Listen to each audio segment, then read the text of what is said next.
Hello, all you happy people. Welcome to Stick to Shorts. I'm your host, JD Hansel, and this show is the project I'm using to learn more about classic cartoons and talk about them with my friends.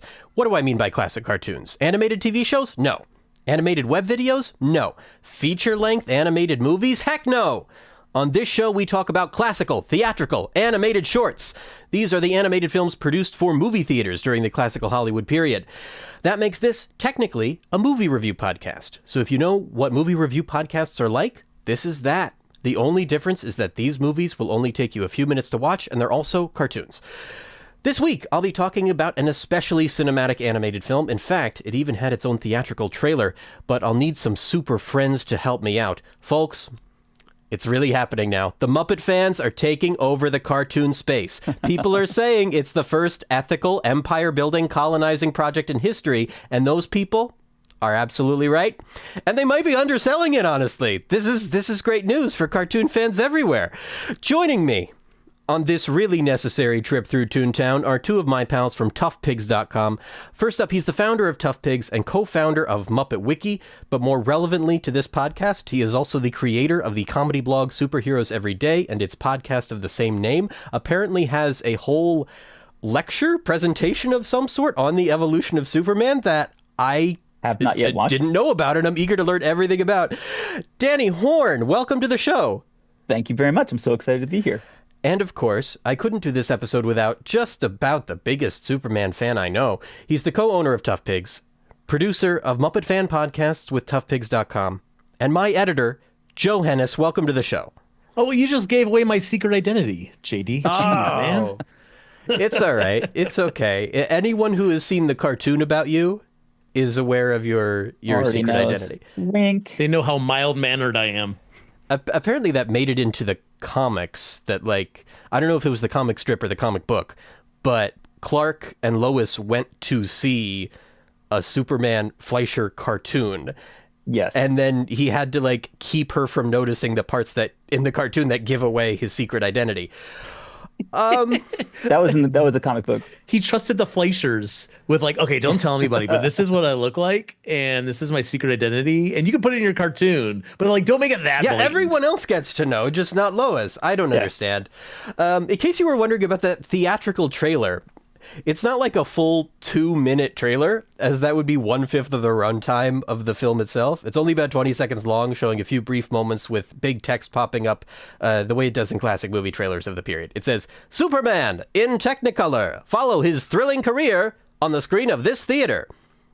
That's it. That's the whole trailer, but still a big deal for a short cartoon. This is a really for real film. Now, I want to ask you both. Yes.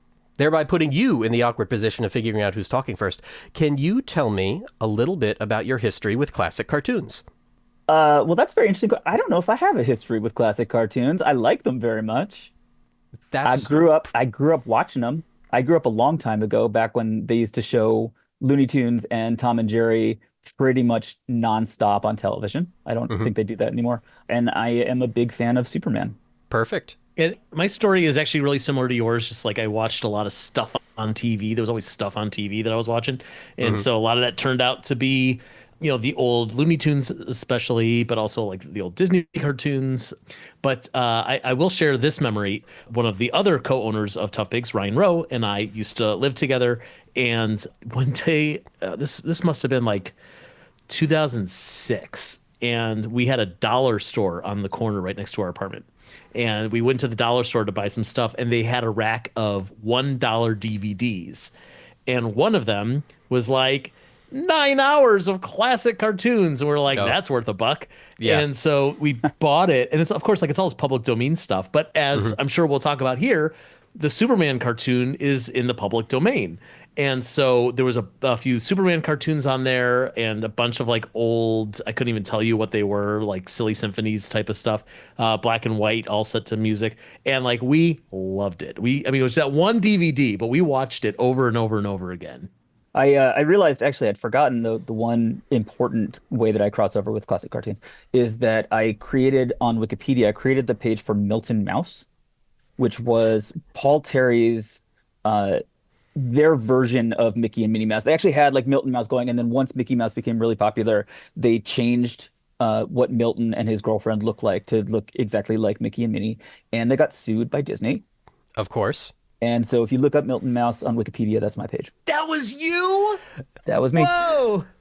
Can't believe it. Thank you for contributing something pertaining to Paul Terry to this podcast, as I have not been able to figure out in what context he was gonna really come up. is going to come up on this show. It's like he's such a presence, and also what films of his do I talk about? Like what shorts specifically? I have no idea. Not a clue.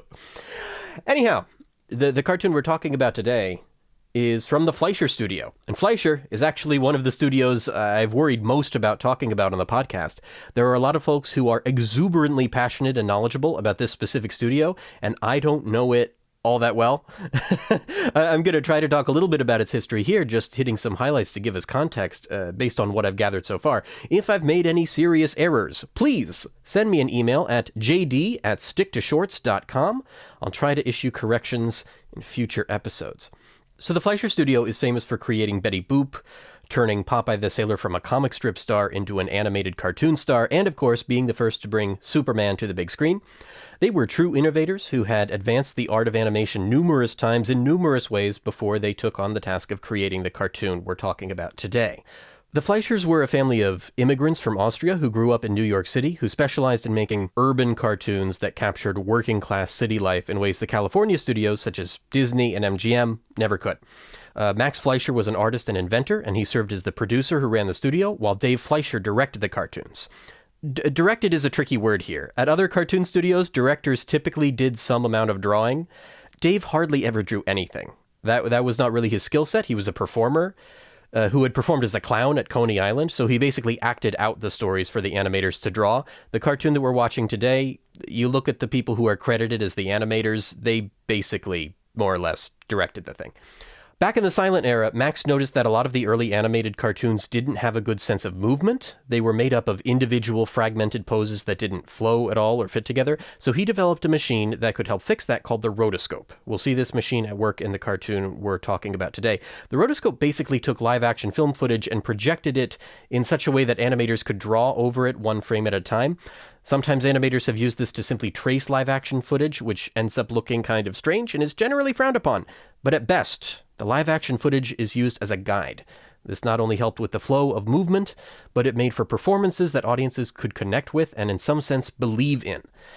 So they made a series of shorts called Out of the Inkwell. I'm not sure how much I'm going to get into that here. There was a clown.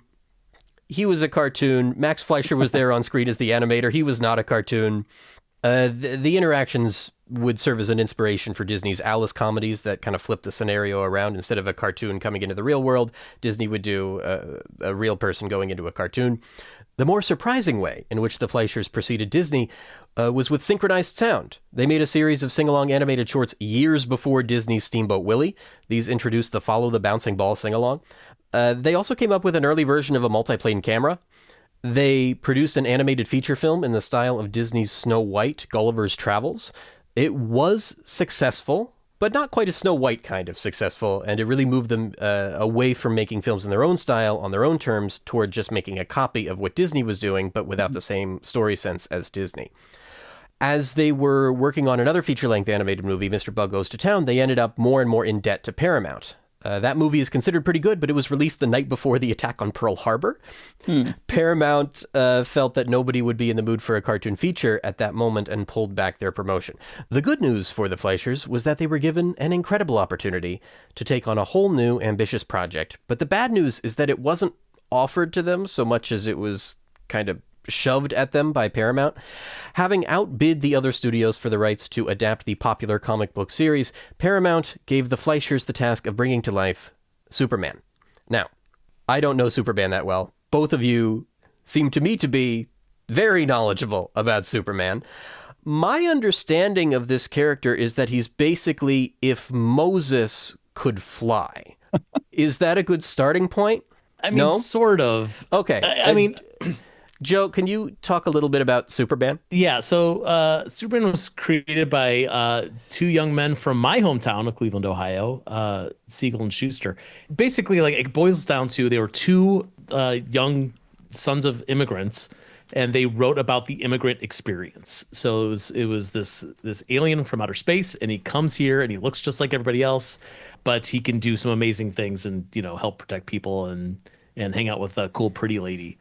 Beyond that, I mean, this is where it starts to get into interpretation because like this germ of an idea, and so many artists and writers have put their own spin on it, and it's like suddenly like he's got these powers that like he started out with, he's strong, he's fast, he can jump really high, and now he's basically these days he's basically invincible, and he shoots lasers out of his eyes, and he can see things that are happening like on the moon, and it goes on and on and on. And like even if we get into like the Silver Age stuff where he can like shoot tiny little Supermen out of his fingers, and he can look at a wall and rebuild a wall with his eyeballs. What on earth, Joe? If you watch the movie Superman 4: The Quest for Peace, he looks at a wall and fixes it with his wall fixing vision. Great. But we're not talking about that today. At its core, it's the idea of what if there was someone who could do anything and he chose to do something good? Yeah. And that's, in my opinion, who Superman is. And what a ridiculous fantasy that is. Right. Why do we buy this crap? Well, at the beginning, he was just kind of a roughneck. Like he just beat people up. He played with gangsters. Very early on, there's a comic book story about Superman solving urban blight and decay by destroying an entire neighborhood so that the government has to rebuild it with better housing. And then not that much further, there's a comic book, it's got to be like maybe Action 11 or 12, where he takes on drunk drivers. And what happens, I can't even tell you what happens to the drunk drivers in that movie. Like in that comic, it is haunting. It took them a while to figure out like what Superman was and what he was all about. And it really helped actually that there were multiple versions of Superman very, very quickly in different media. So there was, I'm going to get into this if I can. Please. I can and will be very boring on this topic. Great. There was, starting out, 1938 was Action Comics #1, and then very quickly after that, because it was so popular, they added a Superman #1, which so Siegel and Schuster now had to fill like not just one story a month, but also a whole magazine every 2 months. And then, which, by the way, not to interrupt you, Danny, but like this is one of the reasons why you end up with stories like Superman is going to raise an entire neighborhood, because they like these guys were on deadline. Like they just had to like make something up and go and then move on to the next one. They had no time. Sorry, and continue, please. Then they made a comic strip, and it was Siegel and Schuster again, January 1939, starting a whole comic strip that they have to make for every day, which is a job in itself. 1940. The radio show started, which luckily Siegel and Schuster did not have to do themselves. And then 1941, there were these Fleischer cartoons. And so what happened was there was so much material coming out really, really fast. A lot of it from Siegel and Schuster, but also once the radio show starts, also other people putting their ideas in.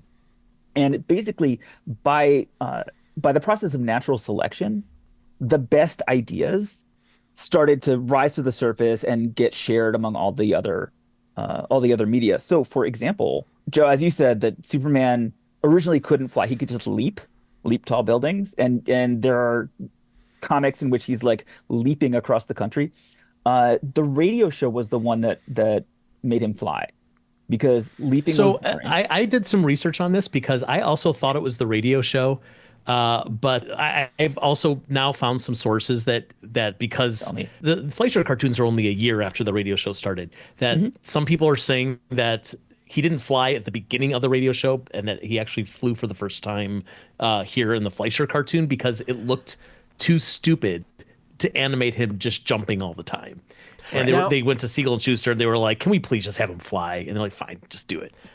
I would like to interrupt and say that I have spent some significant portion of today, including even in the last hour, panicking because I couldn't actually figure out which of those accounts was true. Yep. I still don't know, but the important thing is that this cartoon helped canonize Superman as a character who could fly. Like, yes, I've heard that the makers of the cartoon saw this problem, that the leaping did not look good in animation, and went to the creators, please, please, please, can we just make him fly? And in this cartoon that we're going to talk about, you will see that he flies, but they also have the able to leap tall buildings in a single bound thing, which what's even the point of the leaping once you can fly? But it all together gets canonized largely because of this cartoon. Go on, Danny. The radio show, which is really fantastic, and people should actually check it out and listen to it because it's super fun. That is where the relationships between Clark and Lois and Perry and Jimmy come from. Because for that medium, they couldn't have just the head of I think in the comic books, originally it was George Taylor was the editor, and basically his role in the early comics was just to say, hey, go do a story on this and point. And then Clark would say, okay. And so he would be in a panel at the beginning and then a panel at the end saying, well, that's a great story, Clark and Lois. They couldn't do that on the radio because they had an actual actor that they had to hire. And so they named him Perry White, and he had his own personality, this sort of gruff, funny personality and a funny relationship with both Clark and Lois.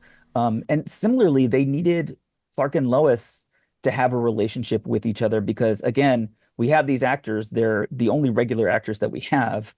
Lois can't be as mean to Clark as she is in the comic book because we've got minutes and minutes to fill. Sure, yeah. And so that's where kind of a warmer relationship between Clark and Lois came from. And so, as we said, all of these different ideas start coming in these different media. And Kryptonite would come out of the radio serial, right? Yeah, Kryptonite was the radio. Yep. Krypton itself was the comic strip. I told you I can be super boring on this. I'm loving this. This is great. I'm not that much of a superheroes guy, but as a nerd, it's all very much related to my interests. We love the minutiae, nerds like us. We do. The what? Oh, also, it used to take place in Cleveland. That's the other fun fact about early Superman.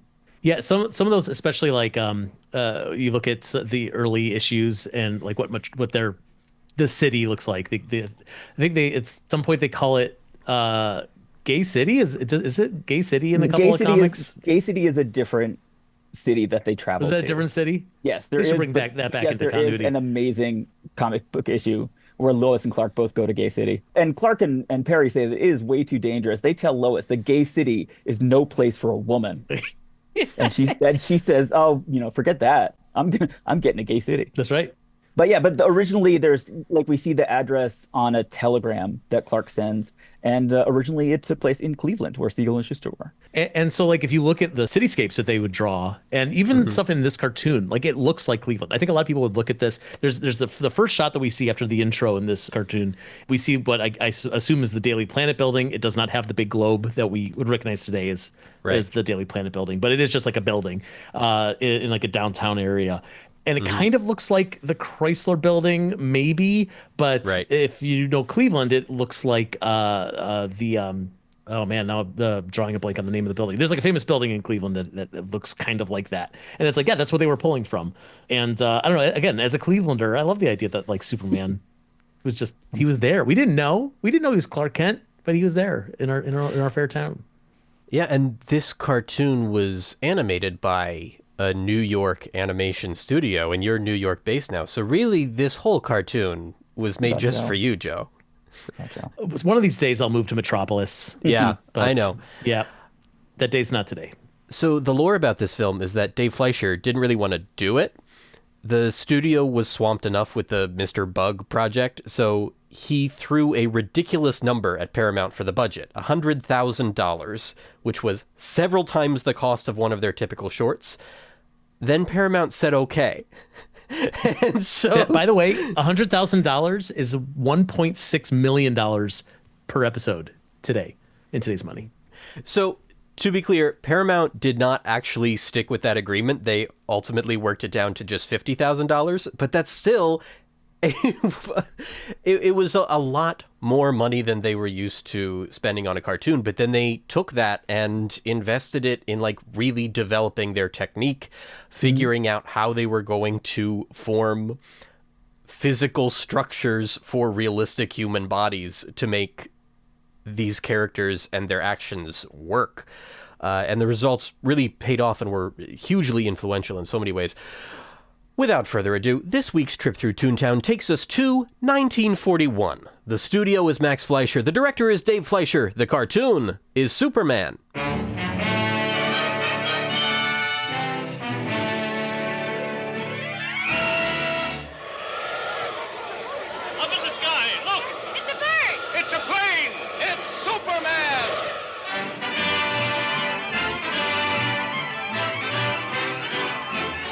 The credited animators are, how do I say these names? Steve Muffati, the animation fans are going to come after me, and Frank Andres, maybe? And the credited writers are Seymour Nightel and Isidore Sparber. Oh, I'm going to learn. That's Isidore. It's probably Isidore. It's probably Isidore. You're going to have to issue an apology later on that says, I'm listening. I have every intention of listening. I really do. The first thing that greets us is the sight of the Paramount logo and the sound of Sammy Timberg's Superman theme. Right. Danny, would you, as soon as I brought this to you, you messaged me about the theme song. I would like to know from you if anybody else, and I am assuming that this is true for everyone, that when you hear this theme song, you have to go like this: Superman, Superman, Superman, Superman, Superman, and just sing the whole thing. Is that true for everyone in the world? Danny, that is in fact how this song was intended. Oh, there you go. Yeah, well, that's what I've heard about every variation of the different Superman themes from all the TV shows and the films, is that, well, at least the good ones, I'll say, they all do the 1, 2, 3. They all do Superman. Yeah. The Superman, and of course, like that. Now that one's stuck in my head, so I can't think of the other ones. But like when you watch the Christopher Reeve Superman movie, when you watch the Superman.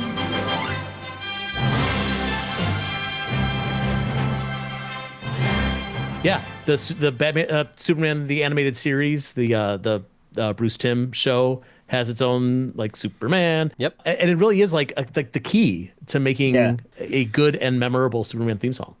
And it all started here. That's right. Wild. They're all just copying this. Did the radio show have a theme song? I actually don't know. Danny? It did, but it was not this. And I can't remember what it was. It had too many notes. Yeah. They had to narrow down to 3 radio. But it's also like it captures the cadence, like it scans well. It's not just 3 sounds. It's specifically you get that first sound for Superman. If you tried to do this with another 3 sound name, it works if we do Danny Horn, Danny Horn, Danny Horn, Danny Horn. However, Joe Hennes, no, it kind of breaks her name. Doesn't work. I'm sorry. No, that doesn't get to be for you. Charlie Brown would work. Next, we see a blur of Superman flying around. If you freeze any of these frames, you'll see multiple Supermans flying in front of each other that have been smeared to create a beautifully smooth effect. Yeah. What we hear now, as Superman makes his logo appear, it's one of his superpowers. One of his many famous powers, of course, is a classic Superman moment that I think we've all heard parodied before. Look, up in the sky! It's a bird! It's a plane! It's Superman! This is from the radio show that was so popular at the time. Part of what's great about this cartoon, as you were speaking to before, is that even though it's visually an adaptation of the comics, in many respects, it's just a special edition of the radio show. Right, it's got the same cast. Yeah, right? Both of our lead actors, Bud Collyer, I'm going to say. Collier, I believe. Great. As Superman, and Joan Alexander as Lois Lane. The narrator was Jackson Beck, who voiced Bluto in some of the Popeye shorts, and he would later become the narrator for the radio serial. Notably not from the radio show at all is the voice of the scientist Jack Mercer, who was the voice of Popeye the Sailor for the Fleischers.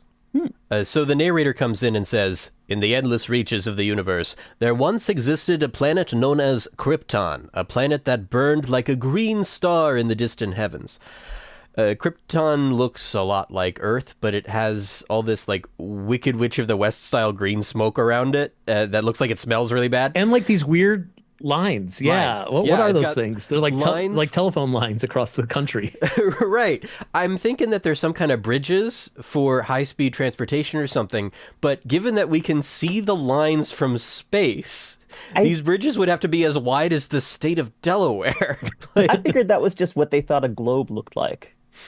That's true, because no one had been to space. That's true. This is years before the space race, you know? Yeah. And now we know. That's how globes work. Their civilization was far advanced and had brought forth a race of supermen whose mental and physical powers were developed to the absolute peak of human perfection. Which is not true. Wild that it says human perfection. Yeah.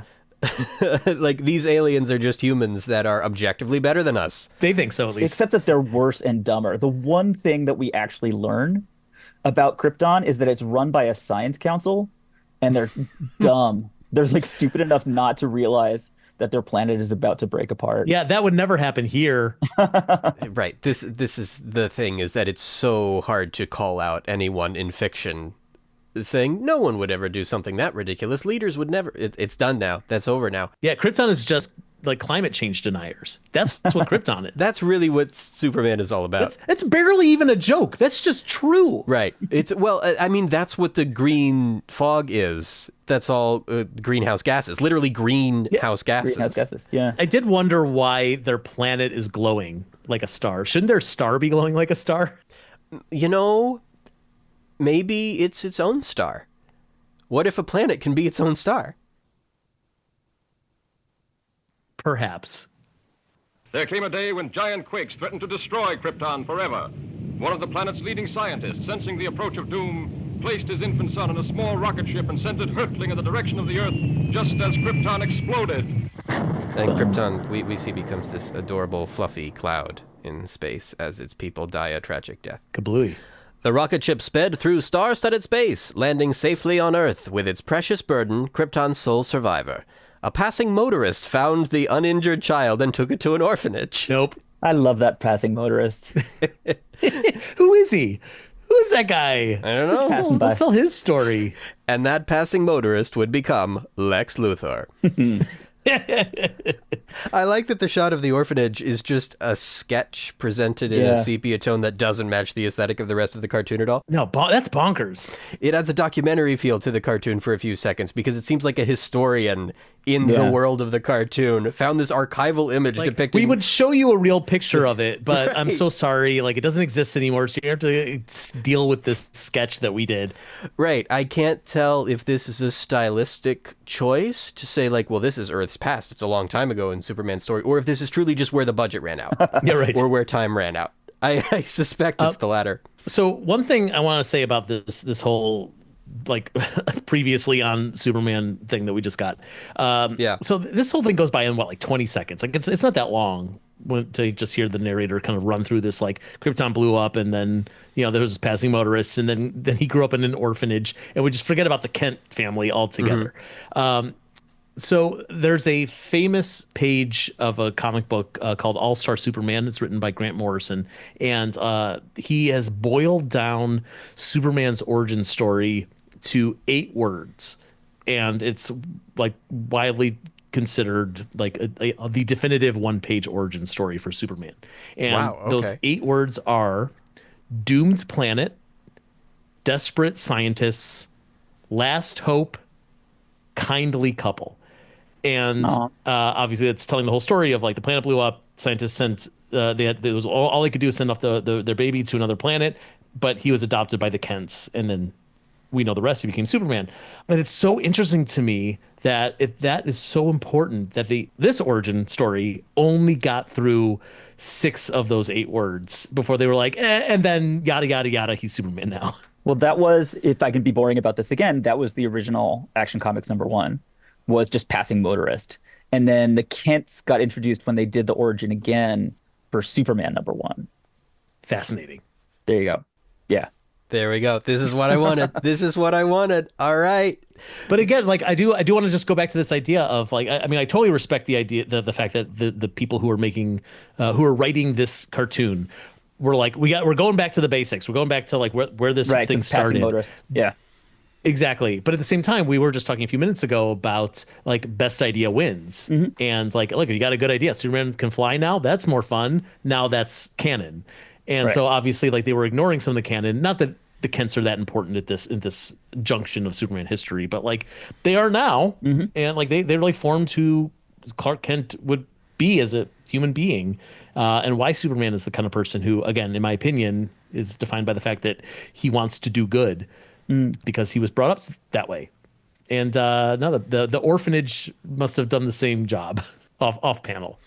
Yeah, we don't know. There can be good orphanages, Joe. Every movie I've ever seen about an orphanage, and it's not a good orphanage. The orphanage community is going to be really, really pissed about this. Yeah, that's who's going to come after me. It's not going to be the animation history people. It's going to be the orphanages. Come at me, orphanages. I feel like they're very sweet people who dedicate themselves to caring for children, Joe. I feel that way too. It's only Joe. They just love making gruel. Gruel. They love communal cots, like a giant room full of cots. And then I don't know, dressing up children to look like they're fancy gentlemen, so that maybe they'll get adopted by the kindly couple. Is that where that's where the budget goes? Is to dressing them up like little ladies and gentlemen. Isn't that what you picture, like a little like 8-year-old boy in lederhosen and a bow tie, being like just pretending to be nice? Like, don't let them know you're a hellion, so that you could actually go home and have a real family. Joe, you need to catch up to what orphanages are like now. Yeah, tell me, Danny. It's all digital. Catch up to the modern world. As the years went by and the child grew to maturity, he found himself possessed of amazing physical powers. Faster than a speeding bullet. More powerful than a locomotive. Able to leap tall buildings at a single bound. The infant of Krypton is now the Man of Steel, Superman! Wow. The whole faster than a speeding bullet thing is famous now, but it was actually written specifically for this cartoon by Fleischer's own Jay Morton. I think it's really delightful, but I have always felt that the more powerful than a locomotive bit is a really big step down from being faster than a speeding bullet. If only because the word powerful is a lot less specific. I mean, locomotives can be powerful. Yeah, locomotives, like that's... It's a freight train. Of course. Like that thing, it takes a mile and a half just to stop. Like right, that, but JD, there's also JD, this Joe, famous. Are we gonna fight over every word in this cartoon? Yes, absolutely. Just tell me now. Is that my future? We got to fill the time. No. But Danny, I've got a question for you. Yes. Because we're at the part of the cartoon where you get a good look at the Man of Steel himself. Love it. When you've talked about contemporary live-action superhero movies, you've emphasized that their purpose, and correct me if I'm misremembering this a little bit, is to showcase attractive men in colorful costumes, right? Yeah, attractive people. Yeah. Okay. In colorful costumes doing eye-catching things. Okay. Does this cartoon meet your criteria for a superhero movie doing what it's supposed to do? I mean, he's not Henry Cavill, but who is? Henry Cavill but is? I mean, I do like sort of how he's standing there just in a beam of light, staring off into the middle distance like a mythical hero. Yeah. And then he turns into Clark Kent with a little hat on and his glasses in the same pose. And it's beautiful. It's mythological. I love it. These people are creating a new mythology and they are very much aware of it. Yeah. Yeah. Well, and just to take that a step maybe backward is, this idea that superheroes created around this era in the 1930s were kind of designed to look like pro wrestlers, which is why they have that whole underwear on the outside of their pants look. So this idea of you could picture like a luchador, like getting up on the corner of the ring of a wrestling thing. What the hell are they called? Can't help you here, pal. On the ring. Like in a wrestling ring. They're called rings, right? Whatever. They're called rings. Yeah. They're square, but they're called rings. That didn't sound right because they're square. Okay. Right. So, yeah, I'm thinking about this too much. But arms on his side with the cape flowing in the wind and the spotlight on him and the crowd just going nuts for him. But you just got to stand there and soak it in. that's like a pro wrestler. It's right there. And then to see that flip and turn into Clark Kent of someone who definitely would not be standing in the middle of a wrestling ring in that pose with the spotlight on him I'm sure at the time, especially, it feels like that juxtaposition is just polarizing. Yeah. I'll continue. I'm not going to recite every single line in this cartoon, but I'll just get through to the end of the narrator here. Go. To best be in a position to use his amazing powers in a never-ending battle for truth, justice, Superman has assumed disguise of Clark Kent, mild-mannered reporter for a great metropolitan newspaper. It just really throws me off how it feels like there's a weird edit there, and then you don't get the American way part that I'm always expecting. Right. It's like whenever you hear someone from the 1950s, oh no, it must be much earlier, do the Pledge of Allegiance, and you're like, they didn't used to say under God? Yeah, it was before That's 1952, I want to say. There you go. Yeah, really wild. Are either of you familiar with the folk artist Richie Havens?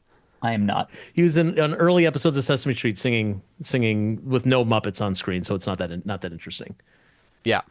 He's a major favorite artist of mine, and on his album Live at the Cellar Door, there's a track called Superman. It's not a song.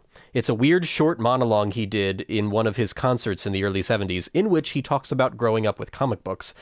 It's this counterculture piece for an audience of presumably stoned hippies. He says that parents took away the comic books and then they put Superman on television. An ambiguous they here, that's a very counterculture kind of thing. He does a little bit of the narration here. And who, disguised as Clark Kent, fights the never-ending battle for, now groove on this one, truth, justice, and the American way? This is where the audience erupts into applause. I always thought truth and justice was the American way. And he says, we blew it. All of the time, they've been telling us what they've been doing to us, and we didn't even dig that. It's such a weird piece that unfortunately gets randomly fatphobic in the middle.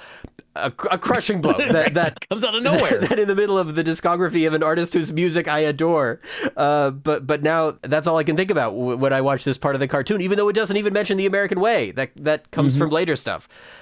Thanks, Richie Havens. Well, and Superman doesn't say the American way anymore. Right, yeah, that's gone. Yeah, it's so now Superman says truth, justice, and a better tomorrow, which actually makes a lot more sense. That like it's a better tomorrow is neither truth nor justice. Like these are three separate concepts that he can fight for. I'm going to be thinking about that for a very long time, Joe. You've genuinely given me a lot to think about. But now we get this beautifully shadowy film noir shot of the door of the editor's office. It's kind of ominous. It really captures what it feels like whenever I message any of my ToughPigs editors with an article I've written. Inside, the editor, Mr. White, I think he's just called Mr. White in this. It's Perry White, right? Mm-hmm. He calls Clark and Lois into his office because he's just received another threatening note. Or as I like to call it, a courtesy call, just letting everyone know when the evil scientist plans to bring about total destruction so they can plan accordingly. The note says, my electrothanasia ray strikes at 12. Electrothanasia ray. Beware, I strike at midnight. This nut may prove dangerous. Kent, you help Lois follow up her lead. She may have an angle on this thing. Yes, sir. But, Chief, I'd like the chance to crack the story on my own. Well, no. Thanks, Chief. But, Lois. Chief, don't you think that's a dangerous mission? I love Lois Lane so much. She, okay, seriously, character find of 1938. Get out of here, Superman.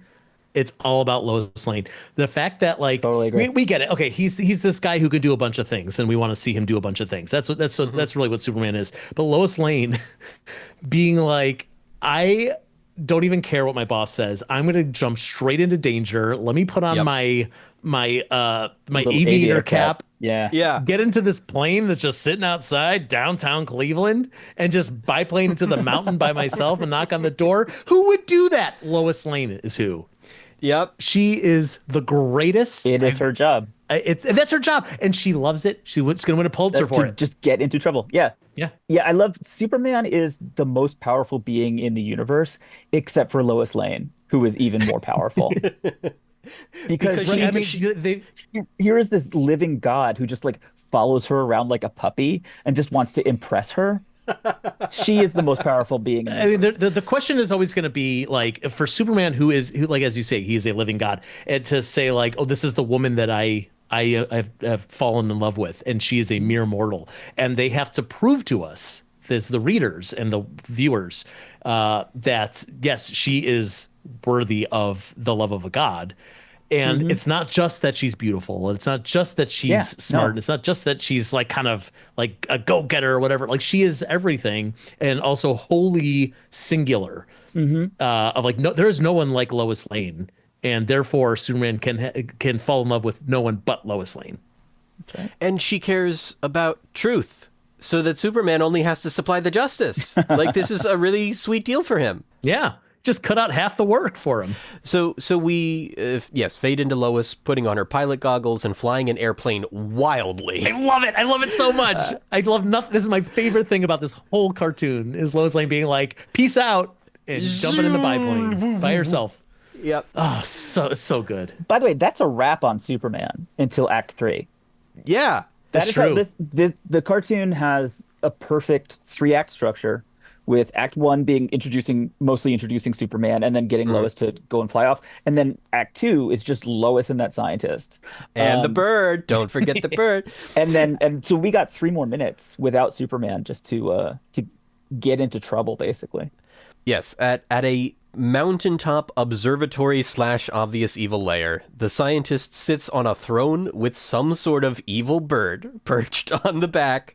As he inches forward with every chime of the bell, he rises and says, "The hour has come." You want to talk about the bird? Well, this is very fairy tale. The whole thing is like the mad witch in her tower. Sure. With her mean pet vulture, like the evil queen from Snow White. That's absolutely why this is here, right? Just because of the success of Snow White a few years earlier. Yes. It was like they got a note to make it a little bit more Disney-fied, and that's what they did.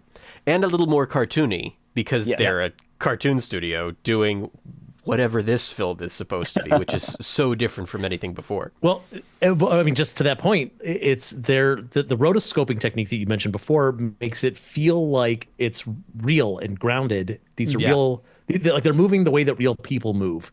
And, if you're going to do that, why didn't you just film real people, which for obvious reasons they didn't do. But this way they're almost being like, don't forget, it's a cartoon. Don't forget, we drew all these little pictures for you because we have this silly cartoon raven.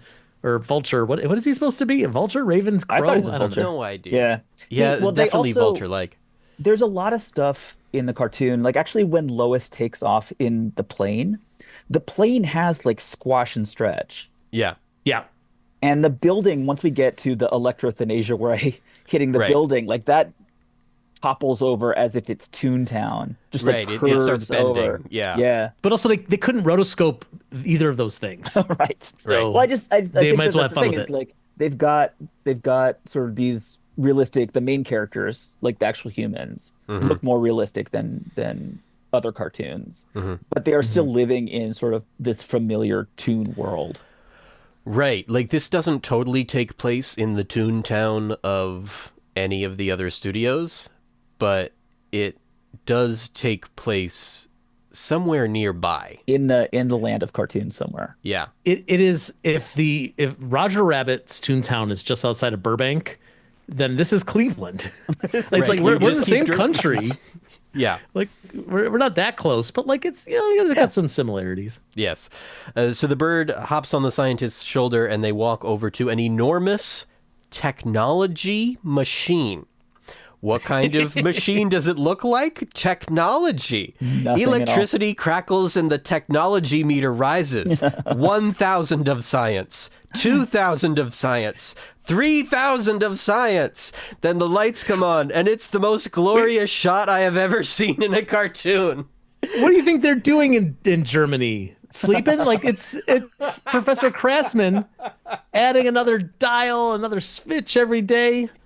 There's water bubbling for some reason. Yeah, there's everything. It's everything you could want from the evil scientist machine. It's the whole Frankenstein thing. It's great. I mean, he told them, total destruction will come to those who laughed at me and failed to heed my warnings. And this is why. You're not. Yeah, he brought it on himself. The lesson for us all. No, the lesson for us all is do not laugh at people and fail to heed their warnings. It's true. You need to heed some stuff sometimes. This is a machine that needs to be heated, is what I'm saying. Is that how they got the water bubbling? Because they heated it? They heated it, yeah. Oh, they heated it. They said heated, but you said heated. Exactly. I think Danny is switching to follow your joke as we're just trying to figure out how we're going to get through the episode when I have kept us permanently trapped in the first half of the cartoon with too many details. The cartoon bird watches the bubbles rise in the machine's technology tube and chuckles. Like, why did I even write that note? Why did I feel the need to mention? I don't know. But then it spots Lois's airplane coming in for a landing on the evil mountain and alerts the scientist, who stops the evil machine, runs down the evil staircase, and unlatches the evil door with the help of the cartoon bird. And the cartoon bird has his own little lock. Yeah. That he gets to open. Yeah. Which I think is the cutest thing in the world. It's really nice. It's like a pet door, but for evil. He has responsibility. I just want to say one thing about this bird. And I think about this a lot, Danny. This is something that you said, I want to say in an old ToughPigs article from like the early days. I believe, if I'm not mistaken, you were writing a review of Muppet Christmas Carol. And at the time, you felt that there wasn't enough levity with the Ebenezer Scrooge scenes. So wouldn't it be funny if he instead had a little Muppet sidekick played by Joey Mazzarino? Yes. And whenever I see something like this, where either something like this where it is like an obvious, like almost boringly evil villain, and they gave him a cute little sidekick, or a villain where he easily needed a sidekick to kind of bring some fun and levity into it. I always think of Danny saying, you need a little puppet sidekick played by Joey Mazzarino. And that's what this bird is. That's a little puppet sidekick played by Joey Mazzarino. All the cartoon fans, you're not going to get that one. That's for us. And I appreciate it. Thank you, Joe. Lois says, I'm a reporter for the... and then gets yoinked inside. We see her shadow struggle to break from the scientist's clutches, and the cartoon bird chuckles some more and locks the door. So, you want a story? The scientist says to the tied-up reporter. I'll give you the greatest story of destruction the world has ever known. The cartoon bird nods at Lois affirmatively, underscored by the sound of flutes merrily skipping down a scale. The scientist whirs up the machine again, and we cut to a shot of the layer from the outside that shows us it's on a mountaintop way above the clouds. The electrothanasia ray shoots a beam of science across the sky, and it instantly melts a bridge, definitely killing people. Yeah. It is a beautiful beam of light, though. You don't get good death rays like that anymore. No, because they're all mass produced at like a sweatshop. Right. You don't get the good homemade death rays. So this is midnight, by the way. Right. He said, beware I strike at midnight. Wah ha ha ha. There's a lot of traffic on that bridge for midnight. A ton of cars flying across this bridge at midnight. Cleveland is hopping. The 1940s in Cleveland, Ohio, a lot of people had night jobs. It's just how it was. Yeah, I see. I felt like this scene was very like destruction of Alderaan from the first Star Wars movie. Of just like, let me show you what my evil death ray can do, and pew pew pew, and then 1,000 voices scream out in terror and then silenced immediately. It's heavy. Which I mean in more ways than one. Like, I think dramatically it has the right weight to it, but also literally everything that gets destroyed in this cartoon looks like it has the appropriate weight for the object being depicted. Mm-hmm. It all has enough of a reality to it that even though I watch so many classic cartoons now, and in so many of them, there's so much violence and destruction. And there are characters who die in like a Bugs Bunny or Daffy Duck cartoon sometimes. They'll get shot or whatever. And it's a total levity. And here, once I start seeing the death and destruction, I'm like, oh my gosh! Yeah. What happened to the extras who must have been in the middle of this scene? It has a certain believability to it, even though in some ways a lot of our main characters still look kind of awkward and wooden. I'm not sure how that works or how they pulled it off, but it works. I just believe it. I believe the stakes already. I think a lot of that has to do with, I was talking earlier about, the fact that like they move like real people, and like they're like the proportions are correct. Like this could take place in our world if there was a person who, could leap tall buildings, and et cetera, et cetera. Or make this crazy death ray. Yes, exactly. And, I think that this kind of happens in the cartoon world a lot, where, every few years, we get used to like, oh yeah, just fun. We get Looney Tunes and we get like Saturday morning cartoons and everything's really goofy. And then a show like Batman Animated Series or Gargoyles comes out and you're like, oh, right. Animation can be really serious. Fun still, of course, but like we could really deal with some bigger topics or some actual violence that feels like violence and not like cartoon violence. Right. And I feel like that was what this was for the era. We were just watching Popeye a minute ago. Right. And now you melt a bridge and you see those little cars plunge into the ocean or Lake Erie, probably. Yeah. The radio announcer breaks the news. Flash! True to his threat, the mad scientist, whose warnings have held the city in a grip of terror, went on his rampage of destruction on the stroke of midnight. The deadly impact of his mysterious ray smashed the famous Tower Bridge. This is how they get their news at the Daily Planet. They just get it from other news sources? They just listen to the radio. All these journalists everyone at the Daily Planet is just radio. hanging around the radio. So Clark is there at the Daily Planet, and he hears this from the other side of the room because he's not being social with the rest of his coworkers. And he has really good hearing. Yeah, he does. And he's an introvert. Yeah. And he says, "This looks like a job for Superman." His voice just goes from one end of the dial to the other really fast. And that is a radio show thing. I know. That was how Bud Collyer, that's how he got that part. He can do that. And he can make it work. I can't make it work, but he can make it work, and it's great. He steps into the stock room to change outfits, peeks out the door as though this would prevent anyone from seeing he was Superman, and then opens the window and flies away. Luckily, there's nothing happening in the stockroom tonight. Right. Yeah. He's lucky he got a table.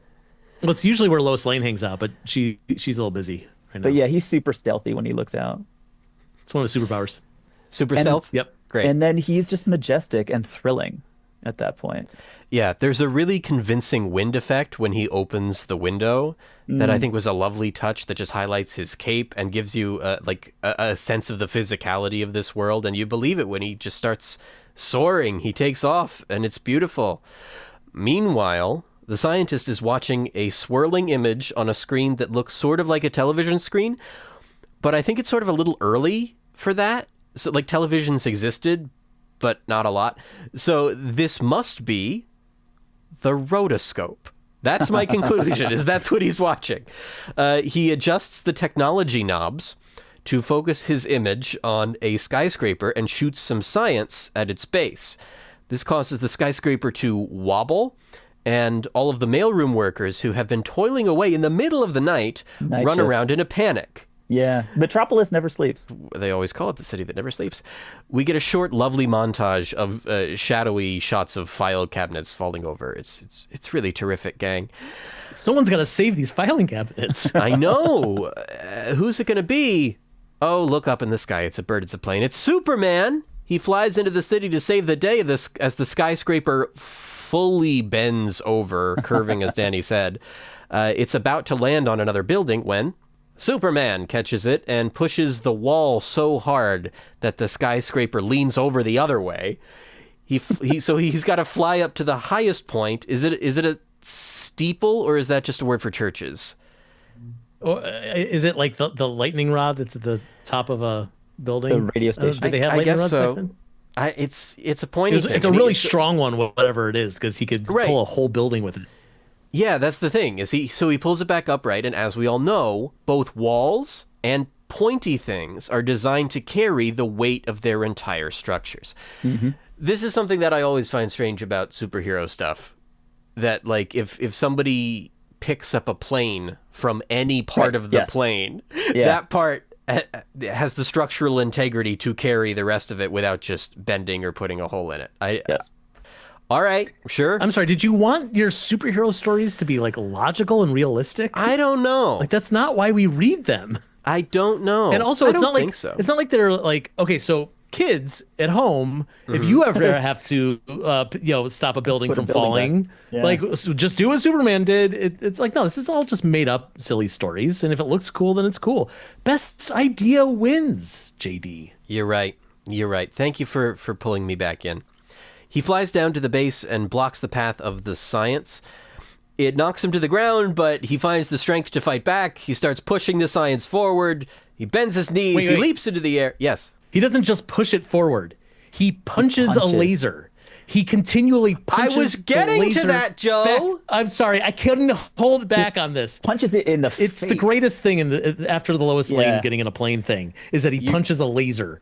You're right. That's his true superpower. He punches a laser in the face. So the scientist sees that and exclaims, "It's Superman!"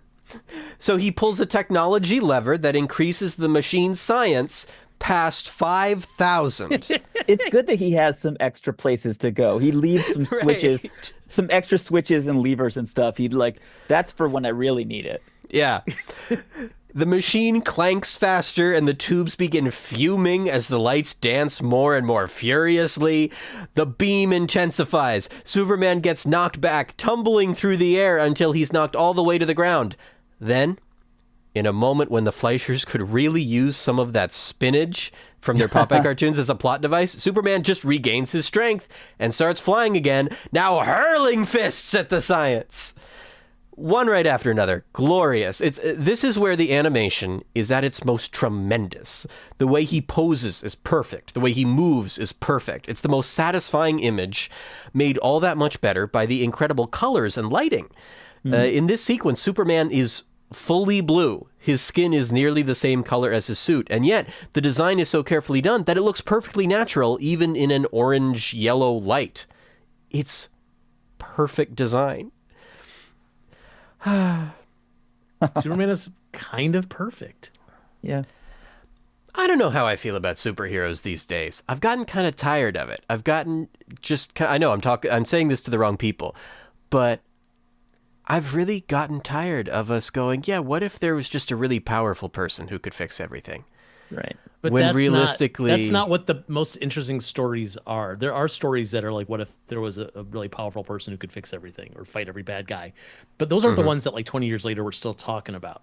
I think the ones that we're talking about years later tend to be the ones that are more like human stories, like things that we can relate to, things where things happen to people and they happen to be characters that, have this long history or these weird powers or these, alien origins or whatever it is. But, I think when we're talking about superhero stories that stick with us, it's about the characters and not the way that they punch or how strong they can punch things.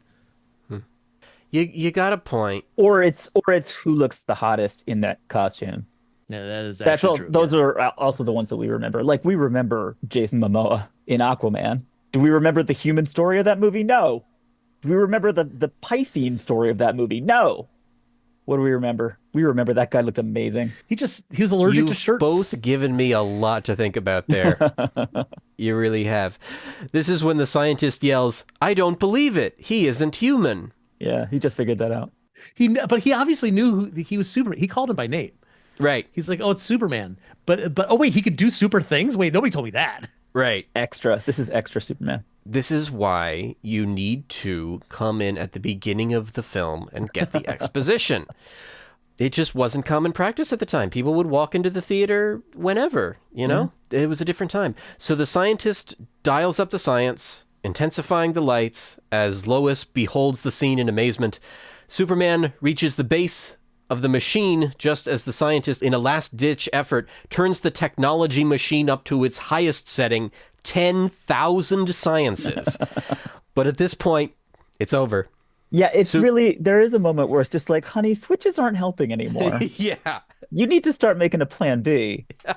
I kind of wish that the number wasn't such an even number, though.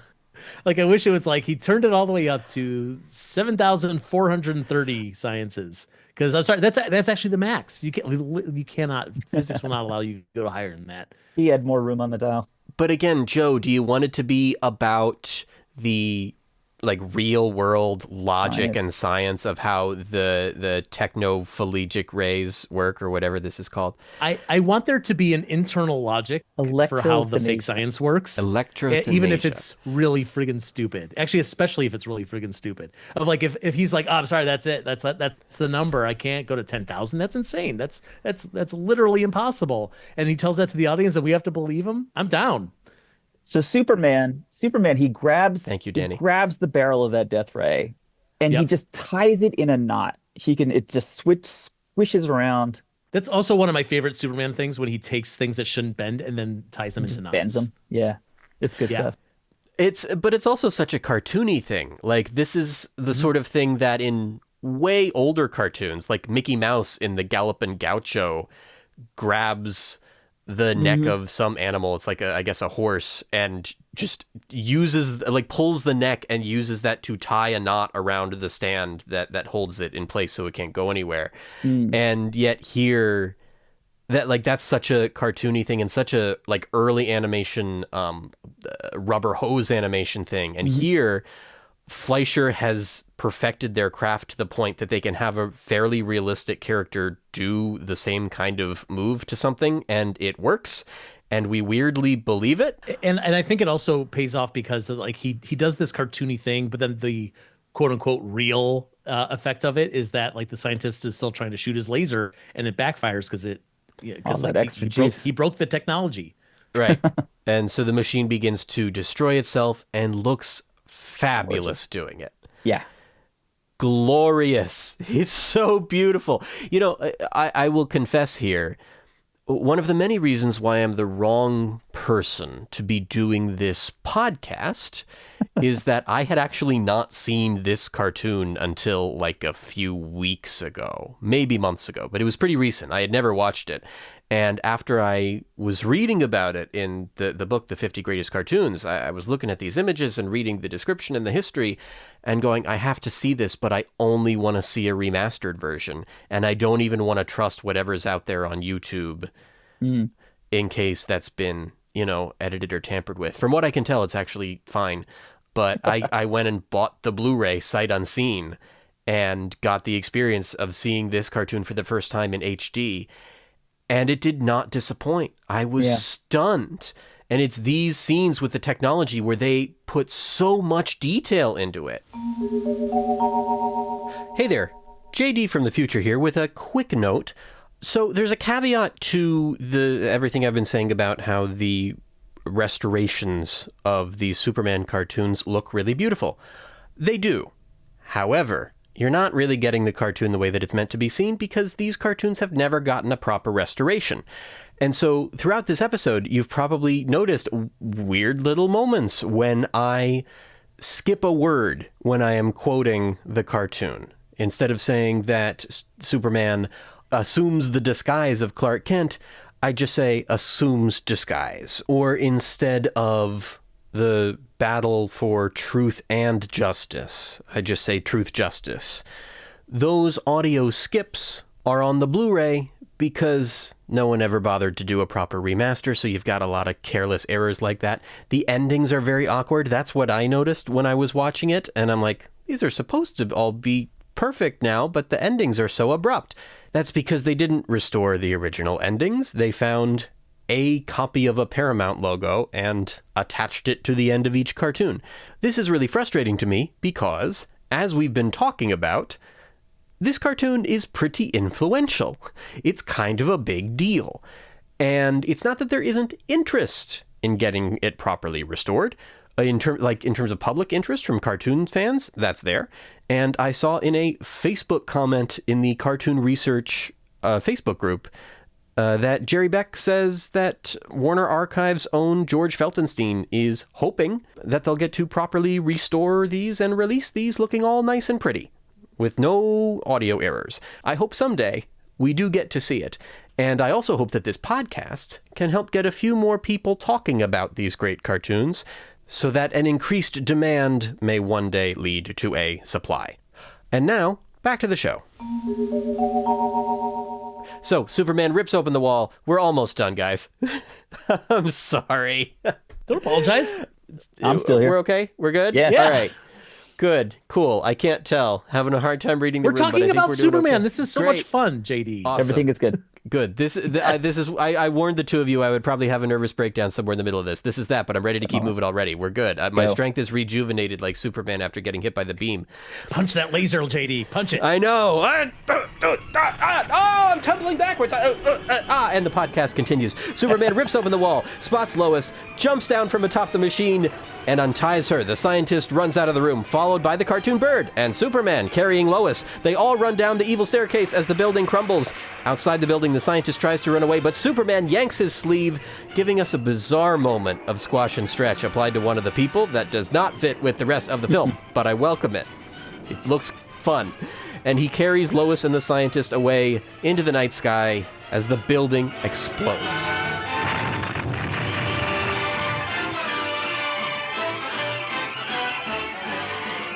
He's got Lois in one arm and then the scientist under the other arm. Mm-hmm. There's 2 seats on this bus. That's okay. Yeah. Like, what conversations did they all have as they were flying? So I know that he picked up the scientist specifically so that he could throw him in jail, which we'll see in a second. Mm-hmm. But I prefer to think that, again, going back to that idea of like Superman can do anything and he chooses to be good, is that like in that moment he's like, well, look, scientist man, I know that you've done a lot of bad stuff, but I can't let you die. I need to save you too. Yeah. Right. And I love that about Superman. Who he doesn't save is the bird, who we never see again, and presume that he's cooked. Oh, I presumed that he was going to keep going. He was going to turn to a life of crime. Yeah, well, the bird can fly, much like how Superman can fly. They both have the means of managing the crisis at hand, both Superman and the bird. And I think Superman just looks at the bird, sees himself in the bird, respects that, and lets the bird take care of himself. You know what happens? You know what happens to that bird? What happens to that bird? Goes to an orphanage. Yeah, that seems legit. The bird was the motorcyclist? A passing aviator came by. And brought the bird to an orphanage. You know what I just realized about this episode? This episode features a bird, a plane, and Superman. That's a really good point. Whoa! It just hit me. So wait a second. So all those people at the beginning that we hear every time that are going, it's a bird, no, it's a plane. We've been gaslighting them the whole time when they've been the ones in the right. They did see a bird and a plane and Superman. It can all be true. This is where it all came together. I feel so guilty. So we see this lovely shot from their perspective, looking down from above as they soar over the suburbs where the evil was. Suburbia, it's where the evil is. And they re-enter the city. Tell me about it. The suburbs of Cleveland. Can confirm. At the prison, Superman hurls the scientist into his cell and the door closes on him. It's a really dramatic throw. Does he have the legal power to do that? We don't do trials here. All right, great. I'm Superman. I just toss you in a cell. That's it. This transitions to the front page of the Daily Planet, which reads, Superman captures mad scientist. Superman vanishes. Public still mystified. Story by Lois Lane. Superman overpowers mad scientist and saves city from destruction. It's all the same story. Well, except that Superman vanishes is so not a story. Like, is the text of the story, he was here, and then, get this, that he went away.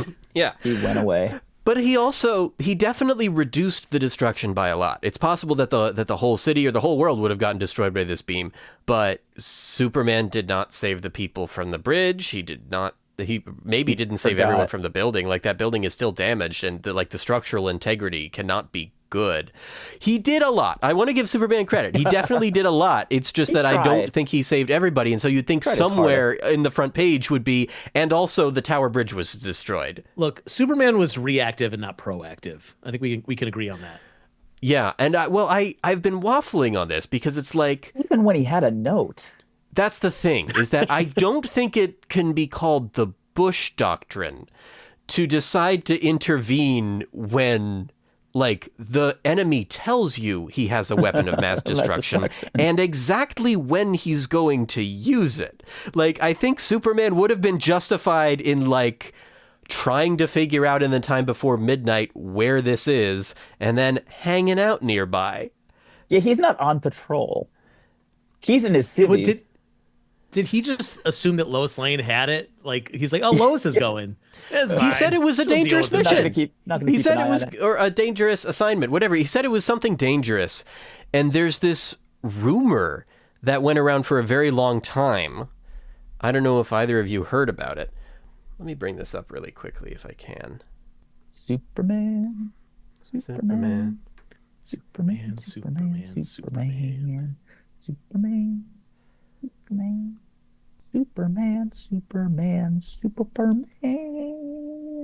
So there's this moment earlier in the cartoon. Clark Kent says to Perry White, Chief, don't you think that's a dangerous mission? Right as it's fading out and it's fading into Lois getting in her airplane. Or in her airplane and putting on her gear, whatever. Right. And there's a rumor that was spreading for a very long time that what we're seeing is actually an edited version of the cartoon that cuts out part of that line with its fade out. And originally what Clark said was, don't you think that's a dangerous mission for a woman? Oh. Yeah. And is that true or not true? So far as we can tell, it's not true. This was only figured out last year in 2024 when noted animation historian Jerry Beck was able to get his hands on the script for this cartoon. I believe Michael Uzlan, once again I might have said the name wrong there, but he was able to find this script, send it to Jerry Beck, and what Jerry found is that the script says, Chief, don't you think that's a dangerous mission for... It cuts off there and it says, voice trails off as we slowly cross dissolve. And so... Oh, wow. Yeah, and so we don't have any evidence that the full line was ever recorded because, I mean, it was never written that way. It was never written to have all of that. But we don't get the word for in the actual cartoon. And so they may have just cut out all the trailing off. That's what it seems like. Because that's for the cartoon they cut off. He could have been right.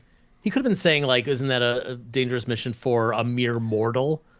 You know? Oh yeah, giving away a secret identity. Who knows? For a journalist, you know, it could have been anything.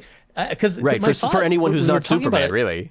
Yeah, I mean, my thought was before we were talking about the rumor was just this idea of like maybe Superman was just being a feminist, of being like, look, Lois said that she could handle the whole thing on her own, and I would love to go and protect her, but like, is that being like kind of like like a jerk to say that I don't think that you can handle it, but then also I don't think you can handle it, and like that's kind of complicated. And also technically she couldn't.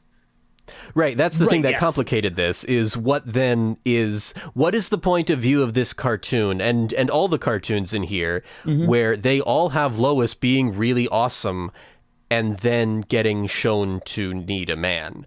Like it's not ideal. Like I'm with you that Lois is a great character, but she may have been greater than the creators that had control over her and the stories in which she was featured. I would say that Superman's rescue of her is an extension of her and her power. Like if Lois Lane knocks on your door, you don't screw with Lois Lane. Yep. You know what will happen to you one way or another. Right. That's true. And that was that scientist's second big mistake. It's true. Really, the whole lesson is actually scientists should not mess with Lois Lane. Yes, exactly. Exactly. To bounce off what you were just saying, Danny, Lois actually got exactly what she wanted. I don't think she went to the scientists to try and stop him or to like try to foil his plan or save the city. Like she went for the story. And it seems like she got it. She got exactly. It seems like she got three cover stories about Superman. I don't know if she wrote all three of those. I am assuming that she did because we only see one name on that newspaper. Yeah. And it's like yeah, Superman was there too. Actually, that gave her more story. She got to write about the scientists. She got to write about Superman showing up, and she wrote about Superman going away. That's right. Well, you make a very good point that she's not concerned at all with the justice of the situation. That's Superman's department. She's the truth. That's right. And once she pursues the truth, then he can bring the justice. And they have to happen in order. First, we have to have the pursuit of truth. Then we can have the pursuit of justice. And only years later do we get the pursuit of the American way. That's way out. Or the better tomorrow. Well, and like, I mean, just the better tomorrow is not even like. It's not even on. Yeah. Oh, that's decades later. But like she as a journalist is impartial. Like she's not going to stop him from destroying the city. She's only here to report. She's just a fly on the wall. Yeah, she does. The thing that she says is just, "I'm a reporter." It's not "Stop what you're doing, you crazy man." Right. Well, we don't know that because remember, she gets cut off. She's starting to say something. She says, then I'm a reporter, and then she gets grabbed. she gets yanked in, but there's a rumor that the full line before she gets yanked is supposed to be, "I'm a reporter, a woman." Where do all these rumors come from? Definitely a much more scummy paper than the Daily Planet, that's for sure. Daily Star. It's a beautiful morning at the Daily Planet office. The flowers are in bloom on Lois Lane's desk, and she's all dressed up in a pretty little giant bow tie.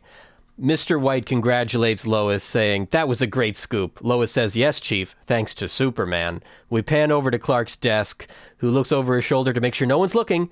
Then he turns to us and gives us a wink to let us know, Superman can see you. Always. And that's the end of the film. Yeah, he's like Santa Claus. Right. So I got to point out about this wink. This is a thing that Superman does a lot in a lot of cartoons and a lot of the end of a lot of comic books, where he will look into the camera or at the viewer and wink. And this is the first time he ever did that. This is the origin story of the Superman wink. Once again, I ask you, why have we not gotten more proper podcasts about classic cartoons when this one cartoon changed so much about the history of, like, the most famous superhero? Let it be known it happened because of Muppet fans. Thank goodness we're here to save the day. What would have happened in this world if it weren't for Muppet fans? I know. You know, this cartoon is included in the book, The 50 Greatest Cartoons, as I mentioned. That's a survey of 1,000 experts edited together by Jerry Beck, in which Superman is ranked at number 33. It was nominated for the Academy Award for Best Animated Short, losing bafflingly to Disney's Lend a Paw. Really? Can't believe it. That cartoon is, to me, super boring. Anyway, this is still regarded as a great achievement of the animated cinema. Max Fleischer's Superman series was a huge influence on later superhero productions, especially the Superman and Batman animated shows of the 90s, for which the animators really strived to emulate the striking designs of this cartoon and the whole series that followed. As for the Fleischer studio, it soon fell apart. There was a serious rift between Max and Dave, who wouldn't look at each other or talk to each other. Paramount was looking at this situation and seeing how that could be a problem. So, naturally, they had that thought that so many Hollywood suits had throughout the Golden Age.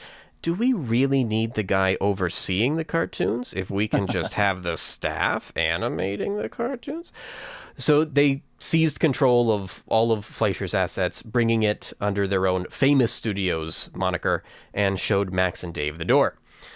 Max would go on to teach classes and write books, whereas Dave worked for a couple different movie studios over the years. They never reconciled with each other, but they did do the thing that everyone who doesn't believe they can fix the problems in their personal lives strives to do instead. They left a legacy. Any final thoughts on today's cartoon? I am kind of amazed, as you said, Danny, earlier, of how Superman as Clark Kent is there at the beginning. He gets his little origin story. He's there in the Daily Planet, and then nothing up until the third act. And so few things happen with Superman. And I know it was only 10 minutes. Like, it's a short. Right. But we see him uprighting a sagging building. We see him punching a laser and then tying a cannon in a knot. He grabs two people and throws one of them in jail, and then he winks at the camera. That's not a lot. I mean, some of those are very super things. Don't get me wrong. I can't do most of those things. I can wink, and maybe that's the only one on that list. Let us see it. Let us see. Demonstrate. You want to see the wink? Yeah. You got to do it at the camera. Oh! That was pretty good. He's a superhero now, gang. Oh, my God. I wish people could see that. I wish people could have seen that. But it's incredible to see like how few things Superman gets to do in his debut episode that cost in today's money $1.6 million to make, or probably half that. But yes, still a lot of money. Yeah, and it all shows up on screen. Do you mean that sincerely? Because I think that there are some people who would look at this animation and go, well, that all looks super fake and awkward and bad. And every other time I look at the way the people move, I find myself kind of oscillating between this is the best it's ever looked and something's off here.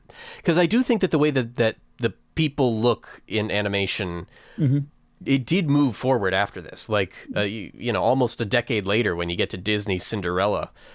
Even before that, and a little bit of stuff in, like, Melody Time, Disney's really figuring out a style that gets kind of close to this kind of realism that allows for some shadows and stuff, but that looks just a little nicer, a little cleaner. I mean, this was a studio that was usually a lot less polished than Disney, so I'm not sure exactly what to expect. But I think that this stuff does look at least as good as the characters in Snow White. Yeah, absolutely. And I think, like you said, the machine, like so much work got put into that Right. amazing apparatus. And I think you would compare that to like some of the beautiful shots in Pinocchio. Like it's this Yeah. the backgrounds and the special effects in this, I think, that make this truly a great cartoon. But where the cartoon is lacking, for as great as this thing looks, there's so much missing from the script. Like we were joking about the technology machine and the technology numbers and et cetera, which is true. Like it's nothing. It just means nothing. It's just a laser cannon. But like there's this evil scientist who probably has more screen time than Superman in this cartoon. And he doesn't even have a name. Right. Like we don't know why he's doing it. We don't know anything about him. It's kind of amazing. They say at the beginning, Perry says, I got another note from the mad scientist.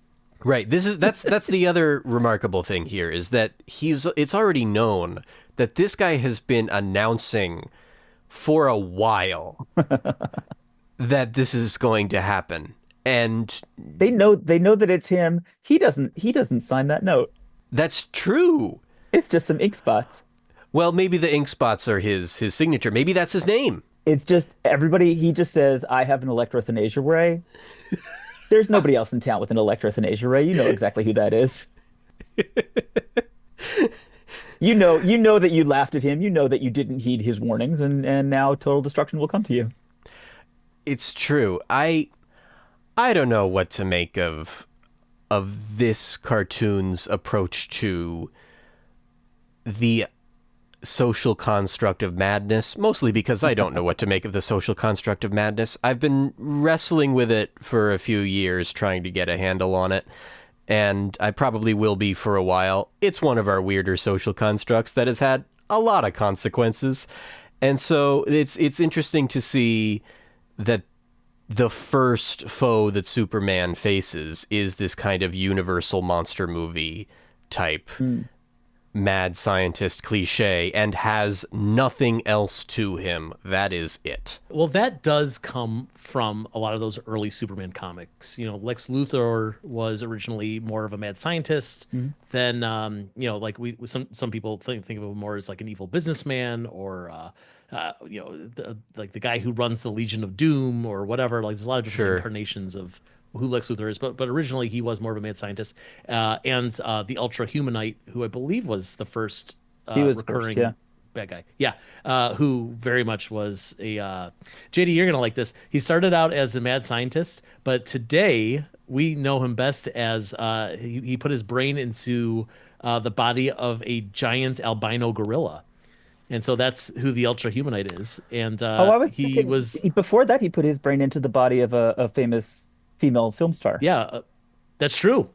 And I mean, he's had his brain in a whole bunch of different bodies. Yeah. He was in the body old of Superman. Old Superman is weird as hell. Yeah. You must read Old Superman. I don't have time. I'm too busy watching cartoons. Legit. Folks, it's about time for us to say so long. But before we do, we'll tell you where you can find us. Joe, where should the people go to find you, your work, or anything you'd like to plug? I would love to plug toughpigs.com if you like Muppets, and I hope you Please do. do. Yeah, please go to toughpigs.com or find us at toughpigs on any social media network except for that one that we got off because there's Nazis there, and Superman fights Nazis. That's also a thing about Superman, historically. Especially once these cartoons move over to the Famous Studios.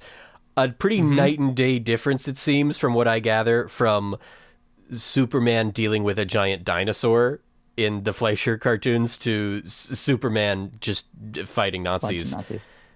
That's right. Yeah. So, yes, at ToughPigs everywhere. And for me personally, you can find me on Letterboxd at ToughPigsJoe.